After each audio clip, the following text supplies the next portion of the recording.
ഞാൻ ഫ്രഷായി വരുമ്പോൾ നീ ഇവിടെ ഉണ്ടാവരുത്, എങ്ങോട്ടെങ്കിലും പോയിരിക്കണം. ദേഷ്യത്തോടെ അത്രയും പറഞ്ഞ് റാം അവന്റെ റൂമിലേക്ക് പോയി. എന്നാൽ ഇത് കേട്ട പ്രിയ അല്ലാത്തവർ ഇവളിനി എങ്ങോട്ട് പോകുമെന്ന് ചിന്തിച്ചു നിൽക്കാണ്. എന്നാൽ പ്രിയയ്ക്ക് ഒരു ടെൻഷനുമില്ല, അവൾ കൂളായിട്ടാണ് നിൽക്കുന്നത്. ഡി കിച്ചു അവളെ വിളിച്ചതും പ്രിയ അവനെ ഒന്ന് നോക്കി.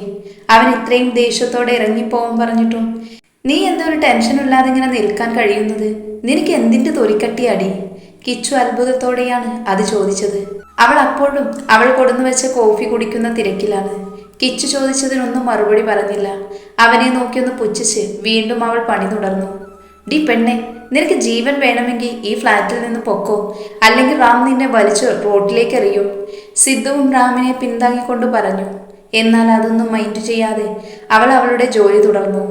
അവളൊന്നും മിണ്ടാത്തതും അവർ പറഞ്ഞതൊന്നും മൈൻഡ് ചെയ്യാത്തതും കണ്ട് അവർ 3 പേരും മുഖത്തോട് മുഖം നോക്കി. ഇതെന്തിൻ്റെ കുഞ്ഞാണ് എന്ന് ഒരു നിമിഷം ചിന്തിച്ചു പോയിരുന്നു അവർ. പ്രിയ അവളുടെ കോഫി കുടി കഴിഞ്ഞ് എണീറ്റ് അടുക്കളയിലേക്ക് പോവാൻ നിന്നതും പെട്ടെന്നാണ് മഹിയുടെ ചോദ്യം കേട്ട് അവൾ നിന്നത്.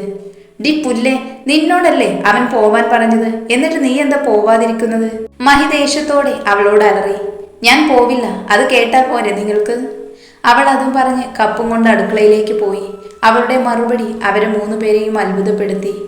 കിച്ചു, നിങ്ങൾക്ക് കോഫി വേണോ? അവൾ അവരോടായി ചോദിച്ചു.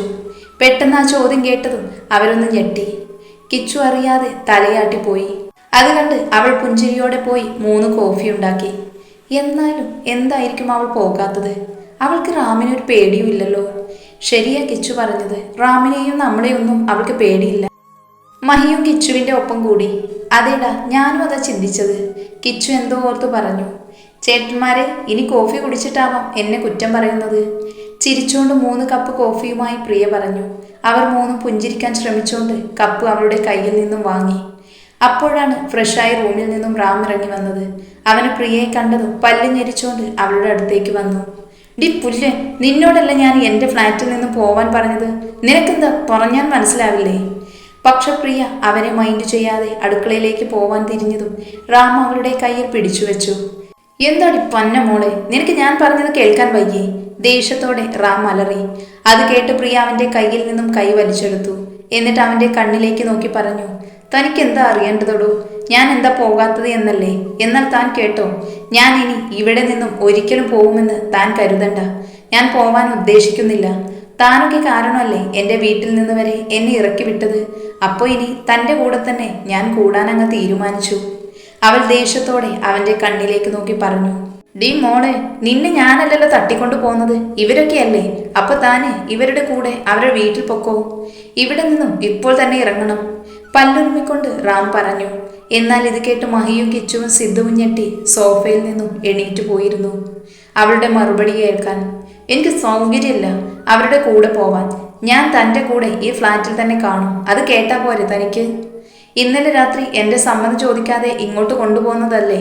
ഇനി ഇവിടെ നിന്ന് ഇറക്കി വിടണമെങ്കിൽ എൻ്റെ സമ്മതം വേണം, പ്രിയ ഒരു പുച്ഛത്തോടെ പറഞ്ഞു നിർത്തി. എന്നാൽ അവളുടെ വാക്കുകേട്ട് റാം ദേഷ്യത്തോടെ കിച്ചുവിനെയും മഹിയെയും സിദ്ധുവിനെയും നോക്കി. അവർ അവന്റെ നോട്ടം നേരിടാനാവാതെ തല താഴ്ത്തി നിന്നു. എടാ പന്ന മോനെ, നിങ്ങളൊക്കെയല്ലേ ഈ അഹങ്കാരിയെ എൻ്റെ തലയിൽ കെട്ടിവെച്ചത്. ഇനി ഇതിനൊരു തീരുമാനം ഉണ്ടാക്കിയിട്ട് പോയാൽ മതി 3. കലിപ്പിൽ പറഞ്ഞുകൊണ്ട് റാം പുറത്തേക്ക് പോയി. പ്രിയ ആണെങ്കിൽ ഒന്നും അറിഞ്ഞില്ല എന്ന പോലെയാണ് ഫോണിൽ കളിച്ചിരിക്കുന്നത്. ഇവർ 3 അവളെ ദയനീയമായൊന്ന് നോക്കിക്കൊണ്ട് റാമിന്റെ കൂടെ പുറത്തേക്ക് പോയി. അവർ പോയതും പ്രിയയുടെ ചുണ്ടിലൊരു പുഞ്ചിരി വിരിഞ്ഞു. റാം കാറിലേക്ക് കയറാൻ നിന്നതും അവർ പുറകെ വന്ന് വിളിച്ചതും ഒരുമിച്ചായിരുന്നു. റാം ഡാ. സിദ്ധു റാമിനെ വിളിച്ചു. എന്താണ് പന്ന മക്കളെ, എൻ്റെ തലയിൽ ആ പെണ്ണിനെ വെച്ച് തന്നപ്പോൾ നിങ്ങൾക്ക് സമാധാനം ആയല്ലോ. ദേഷ്യത്തോടെയാണ് റാം അവരോട് പറയുന്നത്. ഡാ, അത് അങ്ങനെ ഒരു അബദ്ധം പറ്റിപ്പോയില്ലേ. അത് നമ്മൾ അവളുടെ വീട്ടിൽ കൊണ്ട് വിട്ടതും ആയിരുന്നില്ലേ. പിന്നെ എന്താ പ്രശ്നം? ഇത് ഇന്നലെ രാത്രി അവളെ കൊണ്ട് ഇങ്ങോട്ടേക്ക് പോകുന്നത് നീ അല്ലേടാ. നീ എന്തിനാ അവളെ നിന്റെ കൂടെ കൊണ്ടുവന്നത്? മഹി റാമിനോടായി ചോദിച്ചു. അത് കേട്ട് റാം അവരെ ദേഷ്യത്തോടെ ഒന്ന് നോക്കി.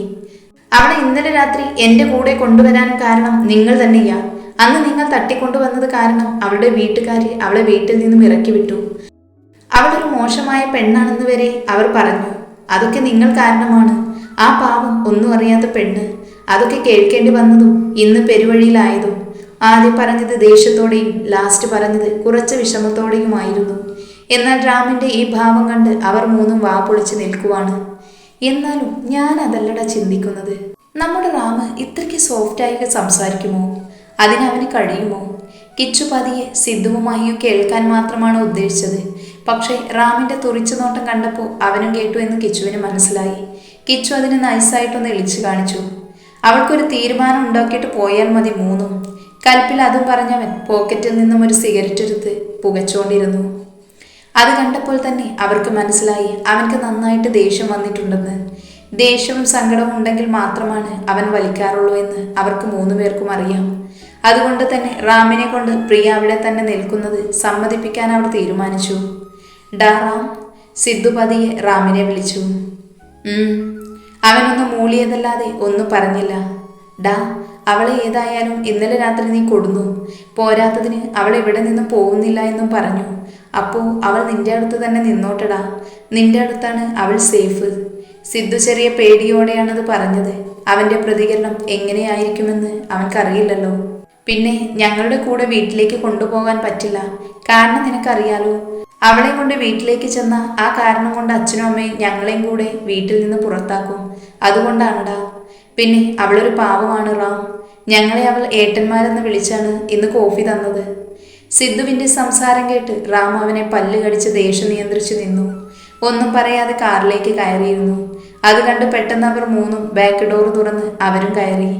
അത് കണ്ട് റാം ദേഷ്യത്തോടെ പുറകിലേക്ക് നോക്കി. നിങ്ങൾ 3 എങ്ങോട്ടേക്കാണ് എൻ്റെ കൂടെ? നിങ്ങളുടെ പെങ്ങൾക്ക് കാവലിരിക്കുന്നില്ലേ? പാവം എന്നല്ലേ നിങ്ങൾ പറയുന്നത്? 3 പോയി അവൾക്ക് വേണ്ടതൊക്കെ ചെയ്തു കൊടുക്ക്. പാവമാണോലോ, അഹങ്കാരി. ഒരേട്ടന്മാര് വന്നിരിക്കുന്നു.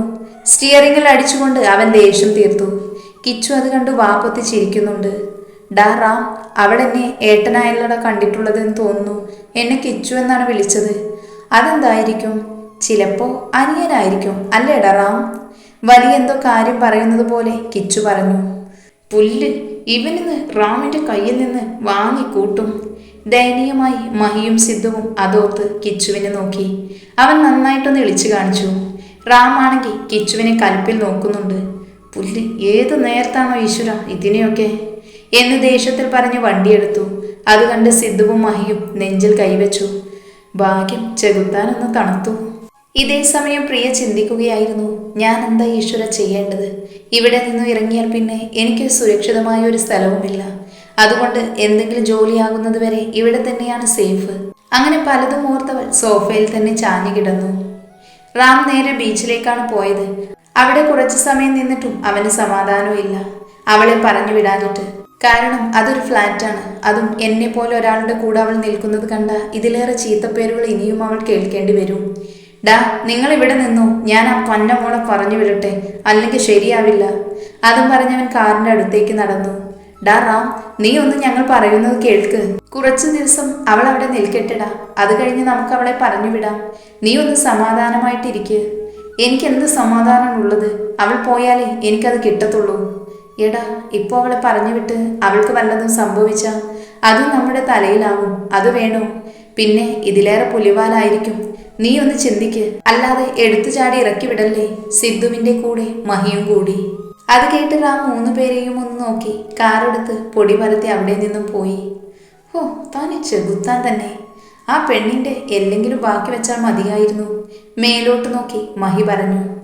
റാം ഫ്ലാറ്റിൽ വന്ന് കോളിംഗ് ബെല്ലടിച്ചു. പ്രിയ കോളിംഗ് ബെല്ലിന്റെ സൗണ്ട് കേട്ട് മയക്കത്തിൽ നിന്ന് ഞെട്ടി ഉണർന്നു. ഒന്ന് സംശയിച്ചു നിന്നെങ്കിലും ഈ ചെകുത്താന്റെ വീട്ടിൽ വന്ന് കോളിംഗ് ബെല്ലടിക്കാൻ ആർക്കും ധൈര്യം ഉണ്ടാവില്ല എന്ന് ചിന്തിച്ച് അവൾ ഡോറ് തുറന്നു. അവളെ കണ്ടതും അവൻ അടിമുടി ദേഷ്യം വന്നു. ഡി പുല്ല്, വേഗം പോകാൻ നോക്ക്. എങ്ങോട്ടാണെന്ന് വെച്ചാ വേഗം പോ. ഞാൻ പോകുന്നില്ല എന്ന് തന്നോട് പറഞ്ഞില്ലേ? പോകുന്നില്ലെന്നോ? എന്ത് തന്റെ ഉദ്ദേശം? ഇയാൾക്ക് എന്റെ ചെവി കേട്ടൂടെ? എത്ര നേരമായി ഞാൻ പറയുന്നു. അവൾ നിന്ന് പിറുപിറുത്തു. എന്തടി നിന്ന് പിറുപിറുക്കുന്നേ? ഇറങ്ങി പോകാൻ നോക്ക്. ഞാൻ എങ്ങോട്ടും പോകുന്നില്ല. ഞാൻ ഇവിടെ തന്നെ താമസിക്കാൻ തീരുമാനിച്ചു. പ്രിയ അവന്റെ കണ്ണിലേക്ക് നോക്കി ഉറച്ച ശബ്ദത്തോടെ അവനോട് പറഞ്ഞു. നീ സ്വയം അങ്ങ് തീരുമാനിച്ചാൽ മതിയോ? ഇത് നിന്റെ തന്തയുടെ വീടൊന്നുമല്ല. ഇവിടെ കയറി താമസിക്കാം. അത് എനിക്കറിയാം. പക്ഷേ ഞാൻ തീരുമാനിച്ചു കഴിഞ്ഞു. ഡി പന്ന മോളെ, അധികം കിടന്ന് ചിലക്കാതെ ഇറങ്ങിപ്പോടി. ഇല്ലേ തൂക്കിയെടുത്ത് വെളിയിൽ കളയും ഞാൻ. ഡോ, തന്നോടല്ലേ ഞാൻ പറഞ്ഞത് ഞാൻ എങ്ങോട്ടും പോകുന്നില്ല എന്ന്? ഇവളോട് പറഞ്ഞിട്ട് മനസ്സിലാവില്ലല്ലോ. റാം അവളെ മൊത്തത്തിലൊന്ന് ഒഴിഞ്ഞു നോക്കി. എന്താടി പുല്ലെ നിന്റെ ഉദ്ദേശം? ഒരു പരിചയവുമില്ലാത്ത ആണൊരുത്തൻ്റെ കൂടെ താമസിക്കാൻ പോകുവാണെന്നോ? ഒരു ദിവസം അഭയം തന്നു എന്ന് കരുതി അത് സ്ഥിര താമസത്തിനുള്ള ലൈസൻസ് ആണെന്ന് കരുതിയോ നീ? നിനക്കെന്താ നാണവും മാനവും ഇല്ലേ? ആ, ചിലപ്പോൾ കാണില്ല, ഏതെങ്കിലും ഒരുത്തൻ നോക്കാൻ നിൽക്കുമായിരിക്കും അവൻ്റെ കൂടെ കിടക്കാൻ. അത് പറഞ്ഞു കഴിയുന്നതിന് മുന്നേ തന്നെ പ്രിയയുടെ കൈ അവൻ്റെ കവളിൽ പതിഞ്ഞിരുന്നു. പ്രിയ ദേഷ്യം കൊണ്ട് വിറച്ച് അവൻ്റെ കോളൽ കയറി പിടിച്ചു. അതേടോ, ഞാൻ നാണവും മാനവും ഇല്ലാത്ത പെണ്ണ, കണ്ടവൻ്റെ കൂടെയൊക്കെ കിടക്കുന്നവളാ, എല്ലാവരും അത് തന്നെയല്ലേ പറയുന്നത്. റാം മന്ദിച്ചു നിന്നു. അവളുടെ കൈ അവൻ്റെ കവളിൽ പതിഞ്ഞതും റാമിൻ്റെ ചെകുത്താൻ സ്വഭാവം പുറത്തേക്ക് വന്നു. ചീ, കൈയെടുക്കടി, നീ എൻ്റെ കവളിൽ അടിച്ചു അല്ലേ? എന്ത് ധൈര്യം ഉണ്ടായിട്ടാടി പുല്ല് നീ എൻ്റെ നേരെ കൈപൊക്കിയത്? ഒരു പെണ്ണായതുകൊണ്ട് മാത്രം ഞാനൊന്നും ചെയ്യാതെ നിൽക്കുന്നത് അത് കരുതി നീ എൻ്റെ തലയിൽ കയറുന്നു. എന്നാൽ അവൻ പറയുന്നതൊന്നും അവൾ കേട്ടിരുന്നില്ല. അവൻ്റെ ചെകുത്താൻ സ്വഭാവത്തിലൊന്നും അവൾ പേടിച്ചില്ല. അവളുടെ ചെവിയിൽ അവൻ പറഞ്ഞ ഒരു വാക്ക് മാത്രം പ്രതിധ്വനിച്ചുകൊണ്ടിരുന്നു. ആര് വിളിച്ചാലും കിടന്നു കൊടുക്കുന്നവൾ. അതുമാത്രമായിരുന്നു അവളുടെ മനസ്സിൽ. അവൻ പറയുന്നതൊന്നും കേൾക്കാതെ അവൾ അവൻ്റെ കോളറിൽ വീണ്ടും പിടിച്ചു. എന്നെ തട്ടിക്കൊണ്ടു വന്നപ്പോൾ നീയൊക്കെ ഓർത്തോ എൻ്റെ വീട്ടുകാരുടെ അവസ്ഥ, എന്നെ സ്നേഹിക്കുന്നവരുടെ അവസ്ഥ? ഇല്ല, 2 ദിവസം ഒരു പെണ്ണിനെ കാണാതായ ഒന്നെങ്കിൽ അവൾ ആരുടെയെങ്കിലും കൂടെ ഒളിച്ചോടി, അല്ലെങ്കിൽ അവളെ ആരേലും ചേർന്ന് വലിച്ചു കീറിക്കാണും. അങ്ങനെയേ ചിന്തിക്കൂ ഇന്നത്തെ കാലത്ത്. നീയൊക്കെ കൂടെ എന്നെ കൊണ്ട് വന്നപ്പോൾ എൻ്റെ വീട്ടുകാരും നാട്ടുകാരും ഒക്കെ ചിന്തിച്ചതും അങ്ങനെ തന്നെയാണ്. പക്ഷേ പൊലിപ്പിച്ചു പറയാൻ ആളുള്ളത് കൊണ്ട് എൻ്റെ കാര്യത്തിൽ ഒളിച്ചോടിയെന്ന് പറഞ്ഞില്ല, ആരും ഉപദ്രവിച്ചു എന്നും പറഞ്ഞില്ല. പകരം താനിപ്പോൾ പറഞ്ഞില്ലേ, കണ്ണിൽ കണ്ടവന്മാരുടെ കൂടെ കിടക്കാനും സുഖിക്കാനും പോയതാണെന്ന് പറഞ്ഞ് പരത്തി നാണവും മാനവും ഇല്ലാത്ത പെണ്ണാക്കി മാറ്റി എന്നെ എല്ലാവരും. അത്രയും പറഞ്ഞ് അവൾ മുഖം പൊത്തി പൊട്ടിക്കരഞ്ഞു. അത് കണ്ട് റാമിന് എന്തു പറയണമെന്ന് അറിയില്ലായിരുന്നു. ആരും ഞാൻ പറയുന്നത് കേൾക്കുന്നില്ല. എൻ്റെ അമ്മ പോലും, എല്ലാവരും എന്നെ തള്ളി പറഞ്ഞു. പെറ്റമ്മ പോലും എന്നെ വേണ്ട എന്ന് പറഞ്ഞു. എന്നെ വീട്ടിൽ നിന്ന് ഇറക്കി വിട്ടു. ഒരിടത്ത് പോകാനുമില്ല. ഞാൻ ചത്താലും ജീവിച്ചാലും ആർക്കും ഒന്നുമില്ല. ജീവൻ അവസാനിപ്പിച്ച് തോറ്റുകൊടുക്കാൻ എനിക്ക് മനസ്സില്ല. അങ്ങനെയുള്ളപ്പോൾ നിങ്ങളുടെ കൂടെ താമസിക്കുന്നതിൽ എന്ത് തെറ്റാ ഉള്ളത്? താനിപ്പോൾ പറഞ്ഞതുപോലെ ഞാൻ അഴിഞ്ഞാടി നടക്കുന്നവളാണെന്ന് എല്ലാവരും പറയുമായിരിക്കും. ആരെന്ത് പറഞ്ഞാലും എനിക്കൊന്നുമില്ല. ഇതിലും വലുതെനിക്കിനി വരാനില്ല. വന്നാലും എനിക്ക് പ്രശ്നവുമില്ല. അവൻ്റെ നേരെ വാശിയോടെ ഉറച്ച ശബ്ദത്തിൽ അവൾ പറഞ്ഞു നിർത്തി. ശേഷം അവൾ റൂമിലേക്ക് പോയി. എന്നാൽ അവൾ പറഞ്ഞ വാക്കുകളിൽ തന്നെ കുടുങ്ങി നിൽക്കുവാണ് റാം. ആ പന്ന മക്കൾ കാരണമായി ഇതൊക്കെ. എന്നിട്ട് അവർക്കൊരു പ്രശ്നവുമില്ല. പ്രശ്നം മുഴുവൻ എനിക്കും ഇവക്കും. എന്നാലും ഇവൾക്കെതിരെ ആരോ കളിച്ചിട്ടുണ്ട്. അതുകൊണ്ടാണ് ഇങ്ങനെയൊക്കെ ആയിത്തീർന്നത്. ഏതു പന്ന മോനായാലും എൻ്റെ കയ്യിൽ കിട്ടും. അന്ന് അവൻ്റെ അവസാനം എൻ്റെ കൈ കൊണ്ടായിരിക്കും. ദേഷ്യത്തോടെ അതും പറഞ്ഞവൻ അവളുടെ അടഞ്ഞു കിടക്കുന്ന ഡോറിലേക്ക് നോക്കി അവൻ്റെ റൂമിലേക്ക് പോയി.